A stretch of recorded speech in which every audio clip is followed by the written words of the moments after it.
Now, in 1950, you appeared on a CBS television program called Sing It Again. Tell us about that. Oh yeah, well that was what I did on the show. It was a musical show, and this is the early days of television. And I think the format of the show was people would write in or something like that and want to hear a song done again, and if possible, probably by the originals. I don't know the person who had introduced the song. I'm not sure about that. But how I got it was that Bill Robinson, the famous black dancer, had had died, and they were doing sort of a salute on that show to Bill. And I could do the stair dance because he was famous about the dance he did on stairs, going up and down on stairs. And so I did it, and I did that for the show, for Sing It Again. Fabulous. And then you did the Jack Carter Show, which you'd mentioned earlier. Yeah. Tell me about that experience. Well, that was a great experience because I had worked with Jack in clubs before because he was a comic, and so on. And that was done at NBC, I think we did the Jack Carter show. Yes. And yeah, and I remember they did something involving John L. Lewis, who was the famous labor person. He was the head of the union, I think, for the mine workers or something. Because I remember doing something where, and I played an African warrior on the show, and I think John L. Lewis came in trying to organize the Africans. That's what it was. He was going to organize the African warriors, and I told him, okay, come on, and we took him down into a cave and so on, and then you could hear all of the drum beats and all that sort of thing. And then I came back out of the cave, and John L. Lewis had two huge eyebrows, very thick, very famous for it. They used to do caricatures of him. It was all eyebrows. And I came back out with two eyebrows at my head and presented them to Jack Carter. Here's your man, right? Wow. So you Yeah. had it was like a full skit. Oh yeah, oh yeah, Mm, yeah. Lines and did you also perform dance or sing on the show? No, not on that show. No, That I show. didn't. No. Now, in the early '50s, you also worked on several dramatic anthology series, like Yeah. Robert Montgomery Presents. Yeah, I did during the time of the Mau Maus, when the Mau Maus were rampant in Kenya, killing people. They were killing all the white people in Kenya that time. And we did a show called No Picnic on Mount Kenya.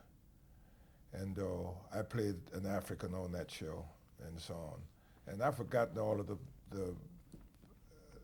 what the dialogue was and so on and so on. But it was based around that.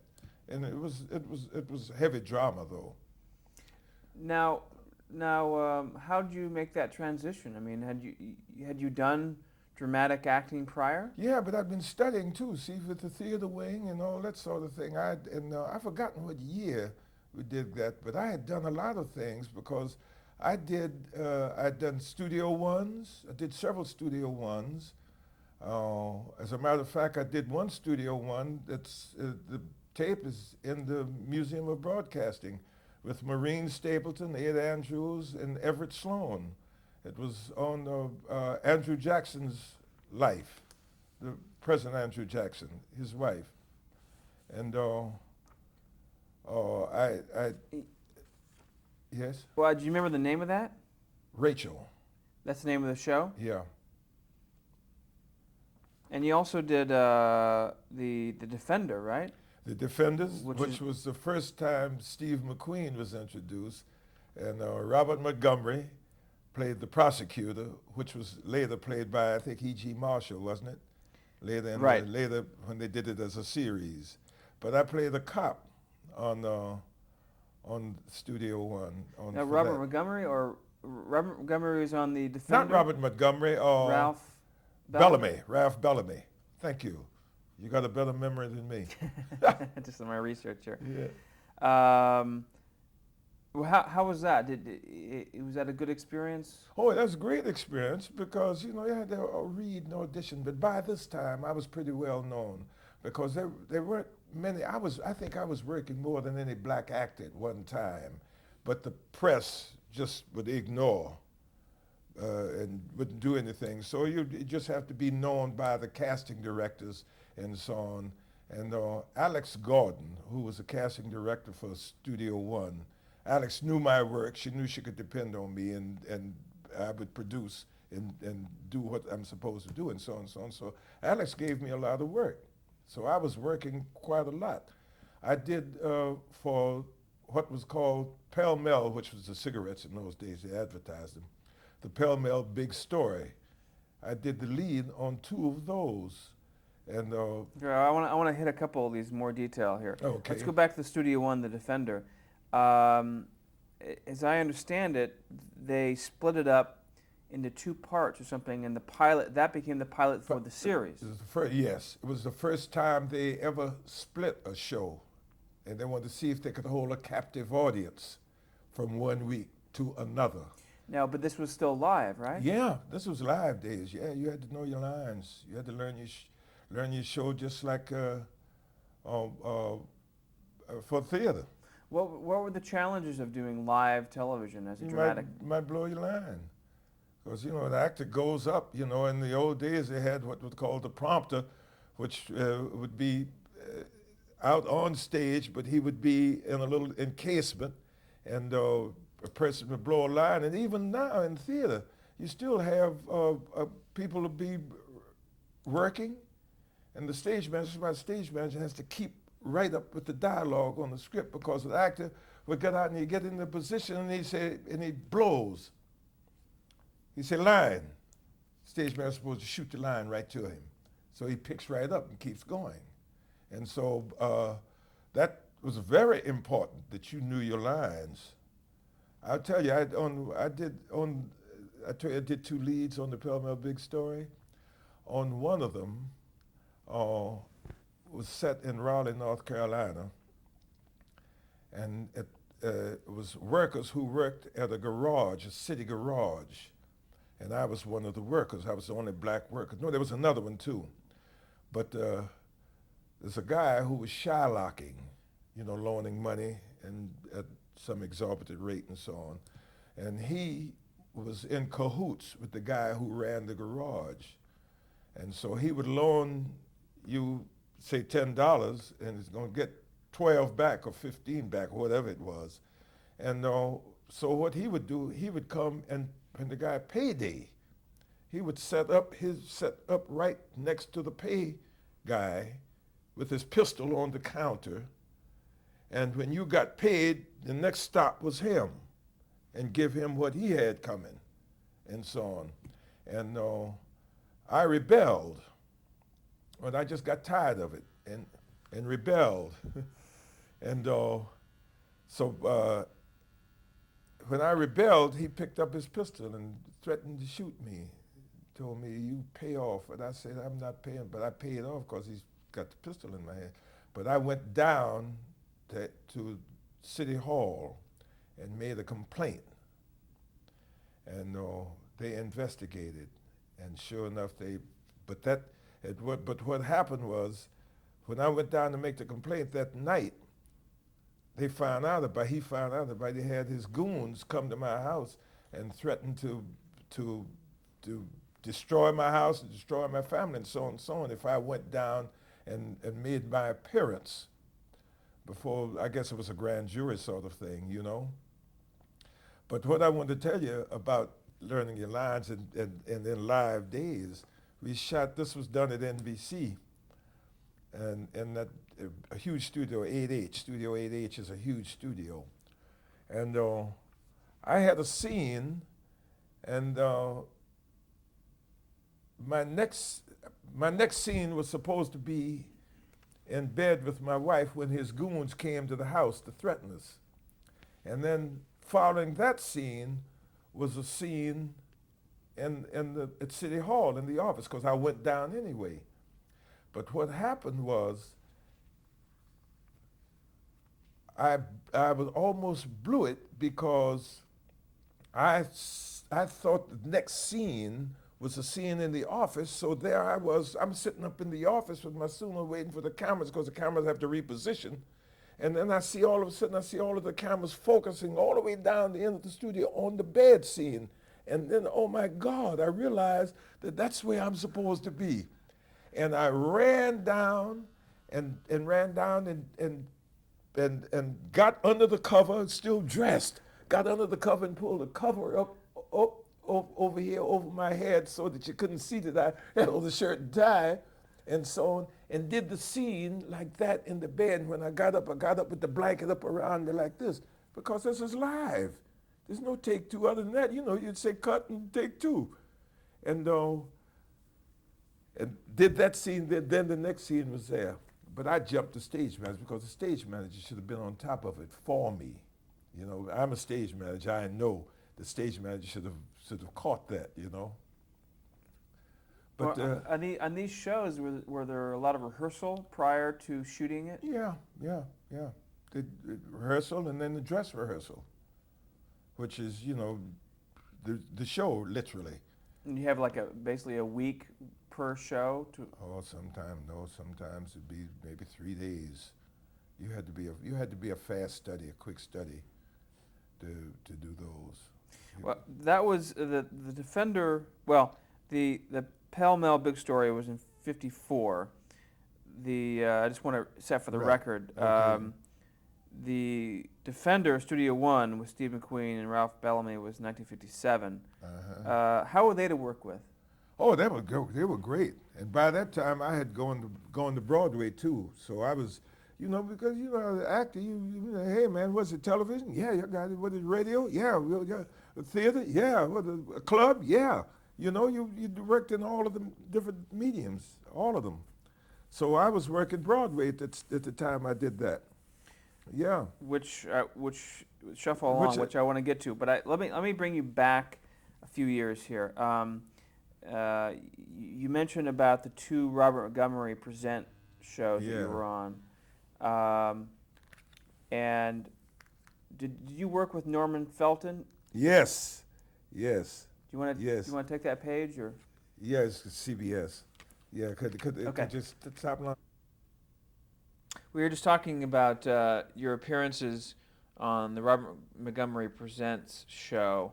I wanted to ask you about Norman Felton, who was one of the producers there. Did you Yeah, work I had great respect for him because I had worked at that point. I had worked with a lot of directors, and so I knew when a director knew his job, and I knew when he needed to learn his job. And I had great respect for Norman Felton. I liked the way he worked with people and so on, and he would get what he wanted from the people by his approach. As you know how directing is, you know, it can be that. So a lot of times, would you as you're waiting for your part or your lines or whatever, would you be observing how directors would direct? And Oh yeah, you're very producers? drug, especially my kind of person, because I've worn my hands in everything, producing, directing, and acting, and dancing and singing. I want a little piece of all of it. So I would be observing and watching what people do, what they don't do, what they have figured they could have done it differently, did it better, and so on and so on. So I was always critiquing and bird dogging. You know, that you have to. It's your craft. And you should know as much about your craft as you can. Right. Also, in the early '50s, you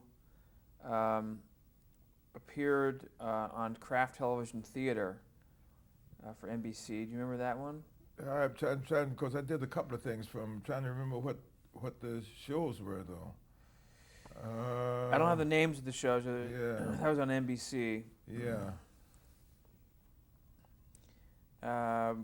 Well, you also mentioned to me off camera about auditioning for Amos and Andy. Tell me about that. Oh yeah. Well, I'd gotten wind of the fact that they were were going to transfer Amos and Andy from radio to television, make a visual thing. No, and the radio show was very popular. Yeah, yeah, but the radio show is being done by two white people, Gosden and I've forgotten the other guy's name. Yeah, we'll Yeah, think of it. but anyway, right. So right. it was being done right, and so now they're going to go. So visually, they got to have the black players, and so I knew they were looking for Kingfish. So Which was the lead character. correct. So I started researching, and I got a hold of some recordings of Amos and Andy's show and studied the characters' way of speaking and all that sort of thing, because that wasn't the way I spoke. And Now, wasn't the show still on the air and radio? yeah. So you started listening to the show? Yeah. And they had wire recorders in those days, and my friend had a wire recorder, so I had the chance to really research and bird dog the thing. And I went up and I finally was able to get to read for them. And I read with the characterization, and they loved it. But they told me, you're too young, the character, because it's visual. And we're going to try and find someone who's old enough, who has the older appearance and so on, and body and so on, to do the part. But we'll tell you this, we promise you this, that if we don't find the person in X amount of time, we will use you, we will make you up and make you and use you as the character. And they found Tim Moore, which I was not unhappy about, because I'd worked with Tim. As I told you, I was working on the show with Tim when Pearl Harbor was attacked. And I'd gotten to know Tim, and we were friends. And I was very happy, as a matter of fact, for him, because he was a much older person and was pretty much on his last legs as far as the business was concerned. And I said to myself that, hey, you're young, you got a chance to move up, and this is his only crack at some success. And so I was very happy for Tim that he got it. Now, did you watch the TV show? Yeah. What did you think of it? Oh, I liked it. I liked it. As a matter of fact, I have some of the tapes at home of the show. My wife loves it. What did people in the black community think about that show? Well, it was pro and con. Some liked it and accepted it. I accepted it for the humor that it presented, and the fact that, but some didn't like it because it was so stereotyped. And the stereotype thing has always been something that's been used against black people in this country, especially, and still is, as a matter of fact. And so they wanted to get away from that stereotypical approach. So it was very kind of a mixed reaction. Yeah. And that show was on for I think 2 years. It was on TV. Was it longer? Longer, I think. Was it? Yeah. And then CBS yanked it. They pulled it off the air. Yeah. Now you also appeared on 2 of NBC Opera Theater. Yeah, I did work with a wonderful director, Kirk Browning, and did Salome, and that was done in black and white, incidentally. And then later, the next time they did the Abduction from the Seraglio, and this was the first time the opera had been done in color. And on the Abduction from the Seraglio, I played an Asian, Oriental, because they made me up. So that, yeah, it was fascinating. And Kirk, I never forget Kirk, which Kirk had gotten to know me well enough to know what some of my talents were, and Kirk gave me the assignment of staging some of the scenes for the extras that were there. He said, Jimmy, set this up for me for so and so and so and so and so and so, which was great, because I did have the talent to do it, and he knew that. So, and on the other show, did you perform? Did you sing? What, on the Salome? Either show, actually. No, I didn't sing on either one of them. Didn't sing on either of them. It was just an acting job. Yeah. And the NBC Orchestra was huge at that point. Ooh, man, yes. So I can't think of the Toscanini. Toscanini. And then there was another, I can't think of his name. Well, that's a part of the process, isn't it? You're trying to think of a conductor's name, yeah, or conductor. I'm trying to think of, but he later became CBS's conductor, big orchestra conductor. not Brown, not Les, not No, Les Brown. No, Hmm. because Les Brown was jazz, Right, really. right. Yeah. Well, you think of Yeah, it. right.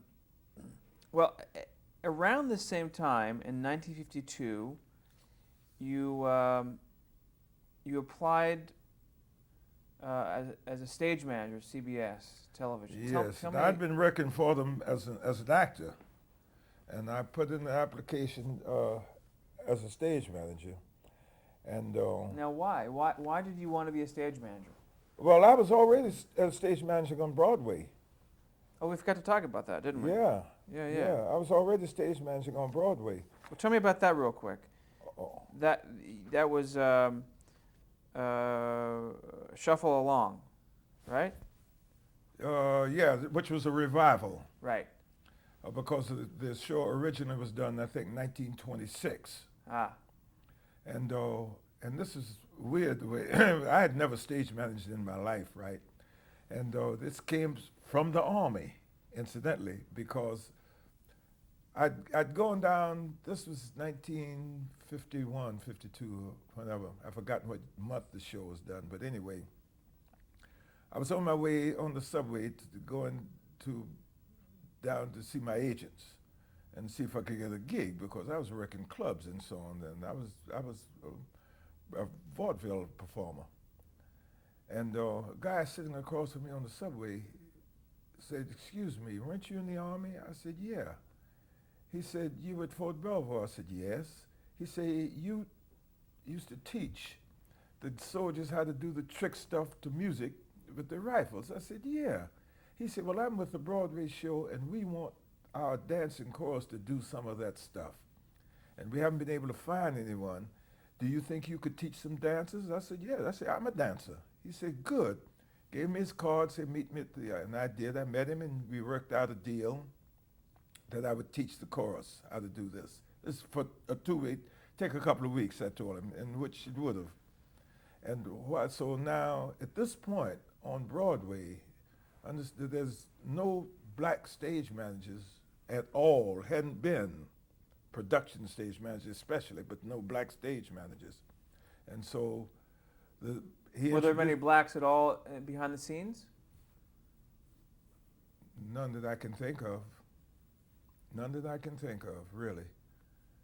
And so he took me and I started working with the chorus. Well, so now I'm working also with the stage manager because he's got to call the people that I want and set up the time, et cetera, et cetera. So while I was doing this, the stage manager himself, the production stage manager, says, "You know what, Jimmy? Oh, I like the way you handle people. And I haven't hired my third assistant. If you would like the job, I'd like you to be my third assistant." I said, "Well, I know nothing about stage managing." He says, "If you take the job, I'll teach you." So bingo, I took the job. And he started teaching me, and he did. He was excellent.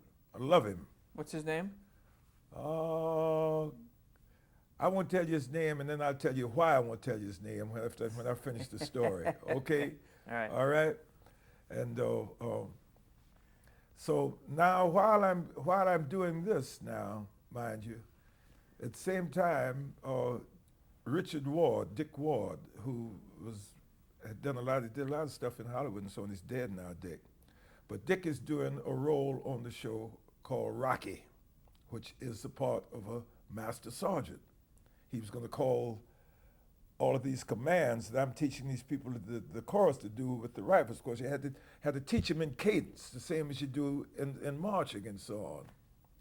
And so the stage manager came to me one morning. Now I'm working for him. Now I'm still staging that's the opening of the show, and working for him as well. He said, "Jimmy, they're going to fire Dick Ward. They're going to audition some people for that role because they don't like his projection. Because Dick had to talk to her like his projection was very throaty." He said, "Why don't you audition for it?" I said, "Well, I'm working for you as a stage man." He said, "If you, as an assistant under Actors Equity, you can work and do small parts. So audition for them." I did, and they loved it. Bingo. So now I'm doing 3 jobs on the show. I'm staging the opening, I'm assistant stage manager, and I'm doing Rocky. And okay, so we get the show, gets rehearsed and so on. We go out to break in. There's a go like to New Haven, Connecticut, and go to Boston and then Philadelphia and so on, come back to open in New York. And we're all set to open in New York. We've done all of this now, and we're coming into New York to open in New York at the Broadway Theater. And opening night, when we were about, I guess about an hour from curtain time, the stage manager who had taught me and so on was discovered that he was an alcoholic. And he had tasted so much, because I looked down at the bottom of the desk and there's a scotch bottle that was almost down to the bottom. He had hit it so much, fortifying himself for opening night, because opening night's a big thing on Broadway, all your critics, etc. And he couldn't stand up. And that's why I won't tell you his name. The producer is about to lose his mind. He called on the phone. I heard him talking to stage managers whom he called, said, "Don't know your book." The stage manager's got to know the book to run the show. And that time, the carpenter, Lou Thomas, said, and as you know probably, the carpenter is the boss of the stagehands. He's the head of all the stagehands on the show, on the Broadway show. He said, "I don't see why you're pulling your hair out, because Jimmy can run the show, and we'll help you, Jimmy." I looked at him with can I? He said, "You can do it, Jimmy," because I'd been doing things right along. This guy's teaching me. And so sure enough, my first Broadway show, opening night on Broadway, where I've staged the opening, I'm still working as assistant stage manager, I'm doing a part on the show, and I'm running the show, and this is number 1. And at the opening of the show was I'd get the curtain up, it's in black, in darkness, and then I'd throw the first cue, which is the lights is a creep on a count. I throw the first cue, cue number 1, the count of 15, and then I would run on stage, because I had to come on stage doing the part, Rocky, and fall out to the supposed troops, which was the chorus, to come out of their barracks and come out and start that count and take them right on through all of that stuff that I had staged and so on, then get back to the desk and continue running the show with lights and everything. And then when time came for me to come back out as Rocky, I had to come back out because I was all through the show. So that was opening night, Broadway. It was my first job as a stage manager. But it was good, because after that I had a reputation, because that spread around the industry. People knew about it. And so I would get offered jobs. We'll take a break. Mm-hmm.